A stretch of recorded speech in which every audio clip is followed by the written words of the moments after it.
ከተዳከመች ኢትዮጵያ የስልጣንና የሀብት ፍርፋሪ የሚጠብቅ ባንዳ በዝቷል። ከሞኝ ደጃፍ ሞፈር ይቆረጣል፣ በሞኝ እጅ የዘንዶ ጉድጓድ ይለካል ብለው አባቶቻችን ካስጨበጡን ብሂል መማር የተሳናቸው የኢትዮጵያ ልጆች ከባድ የምቀኝነት አመል ባለባቸው ጠላቶቻችን ስትፈተን የኖረች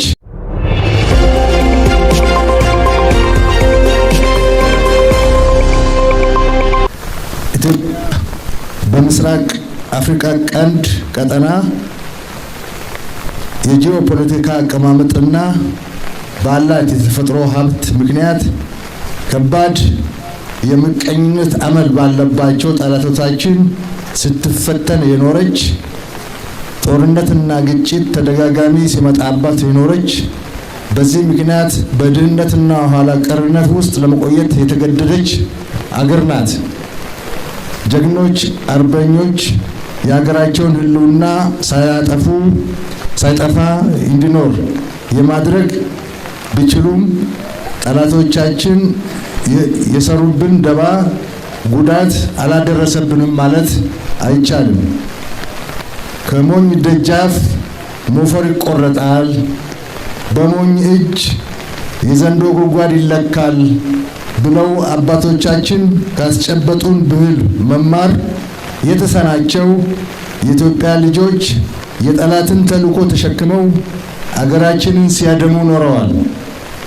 እነሱ አልበቃ ብሏቸው ዛሬም ዓይን ባወጣ ባንዳነት ከጠላት ጋር እየሰሩ አገራቸው ብትፈርስ ግድ በማይሰጣቸው ደረጃ ተረባርበዋል።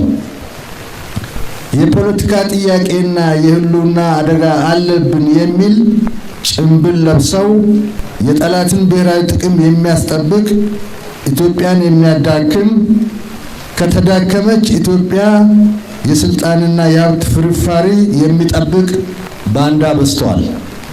ክቡራትና ክቡራን፣ ዛሬ በሀገራችን በከፍተኛ የልማትና የብልጽግና እንቅስቃሴ ላይ ሆና ዘርፈ ብዙ የሆነ ውጤት እያስመዘገበች በመገኘቷ ያንገበገባቸው ባዕዳን ያልፈበረኩ ሴራ፣ ደባና ግጭት የለም።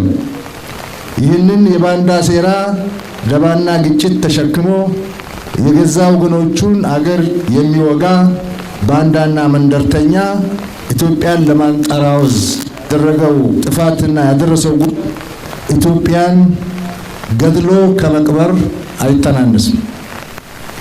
ጀግናው አርበኛና የአገር ፍቅር እሴት ባለቤት የሆነው የመከላከያ ሰራዊት እየወሰደ በመጣው አገርን የማዳን ተልዕኮ ጠላት ባይመክት ኖሮ ሰራዊቱ የኢትዮጵያ ሰራዊት ባይሆንና ልፍስፍስ ኃይል ቢሆን ኖሮ ባዕዳንና ባንዳዎች ለኢትዮጵያ የደገሱላት ጥፋት የሀገርን ሕልውና የሚያጠፋ አደገኛ ድግስ ነበር። ኢትዮጵያ ምንም ያህል ፈተና ቢበዛባት ፈተናም በመሰባበር የማለፍ ተፈጥሮ ያላት ብዙዎች የማያውቁት ሲወርድ ሲዋረድ የመጣ የወል ብቃት ያላት አገር ናት። በዚህ ዘመን የኢትዮጵያ ፈተናን በመሰባበር የማለፍ የወል ብቃት ብቻ በቂ ስለማይሆን ያለንን ተፈጥሯዊ ብቃት በሰው ሀብት ልማትና በቴክኖሎጂ ወደ ላቀ ደረጃ ለማድረስ በትምህርትና ስልጠና ተቋማት ላይ ብዙ ሰርተናል። ይህንን የማሰልጠንና የማብቃት ተልዕኮ ለመወጣት እንዲቻል መከላከያ በርካታ የአመራርና የውጊያ ማሰልጠኛ ኮሌጆችና ትምህርት ቤቶች ከፍቶ የሰው ኃይል ልማት ግንባታ ላይ በመስራቱ ሰራዊቱ እየዘመነ መጥቷል። በአብዮታዊ ዲሞክራሲ ዘመን ወድቆ የነበረው የሰራዊታችን ክብርና ዝና ለመመለስ ተቋማችን መከላከያ ባደረገው ስር ነቀል የለውጥ ንቅናቄ ከዚህ ቀደም በቀጥታ ከሰራዊቱ ውስጥ ብቻ በመመልመል ይሰጥ የነበረውን የእጩ መኮንነት የስልጠና አካሄድ በማሻሻል ከፍተኛ የትምህርት ተቋማትና ከሲቪል ማህበረሰብ የተማሩ ወጣቶች ተቋሙ እንዲቀላቀሉ እድል በመሰጠቱ በእጩ መኮንነት ስልጠና ለመሳተፍ በርካታ ወጣቶች ተቋሙን ተቀላቅለዋል። ይህ በመሆኑም ተቋማችን መከላከያ ለማህበረሰብ እና ለቴክኖሎጂ የቀረበ ተቋም እንዲሆን አድርጎታል። ለተቋማዊ ፕሮፌሽናሊዝም ብቃት ከፍተኛ አበርክቶ መደላድል የፈጠረ ሆኖ እያገኘነው ነው።